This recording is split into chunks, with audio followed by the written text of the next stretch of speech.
Assalamualaikum warahmatullahi wabarakatuh.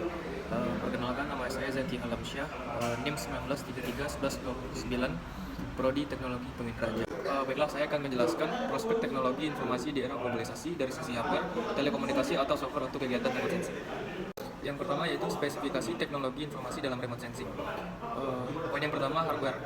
3 kelompok perangkat keras SIP yang biasa digunakan adalah sebagai berikut. Yang pertama, alat data, yaitu digitizer, scanner, keyboard, komputer, CD reader, dan disket reader. Yang kedua, alat penyimpanan pengolah data, yaitu komputer dengan hard disknya, tapes or cartridge unit, CD writer. Yang ketiga, alat penampilan penyaji keluaran atau informasi seperti monitor komputer, printer, dan plotter. Yang poin yang kedua itu software. Yang pertama ada ArcGIS, ArcView, MapInfo, ArInfo untuk analisa spasial. Yang kedua CAD, sistem untuk entry graphic data. Yang ketiga ada AirDAS serta AirMap untuk proses remote sensing data atau penginderaan jauh.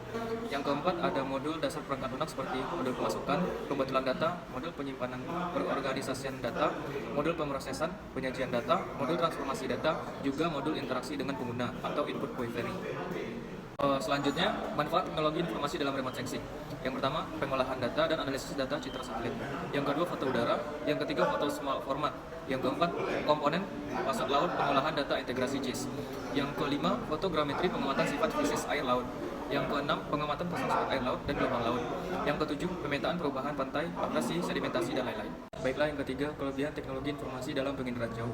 Yang pertama, teknologi peta digital atau citra menggambarkan objek daerah dan gejala di permukaan bumi dengan wujud dan letak objek yang mirip wujud dan letak di permukaan bumi relatif lengkap, meliputi daerah yang luas serta bersifat permanen. Yang kedua, dari jenis peta digital tertentu dapat ditimbulkan gambaran 3 dimensional apabila pengamatannya dilakukan dengan alat yang disebut stereoskop. Yang ketiga, karakteristik objek yang tidak tampak dapat diwujudkan dalam bentuk peta digital sehingga dimungkinkan pengenalan objeknya. Yang keempat, peta digital dapat dibuat secara cepat meskipun untuk di daerah yang sulit dijelajahi serta terestrial.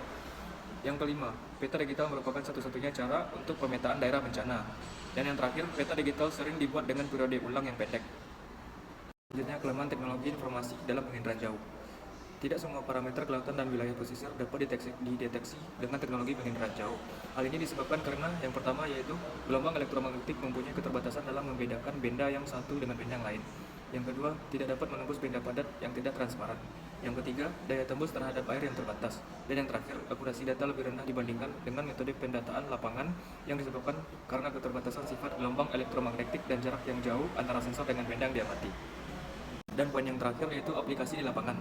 Yang pertama, kombinasi data citra Landsat yang digabungkan dengan data kondisi muka lahan dapat dimanfaatkan untuk memetakan tanah secara tepat, terutama di daerah arid dan semi-arid. Yang kedua, foto udara inframerah 1:30.000, peta tematik, dan kerja lapangan dapat memetakan sumber daya air tanah.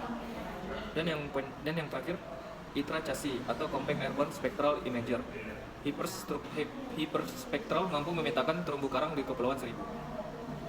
Baiklah, demikian presentasi saya. Terima kasih. Assalamualaikum warahmatullahi wabarakatuh.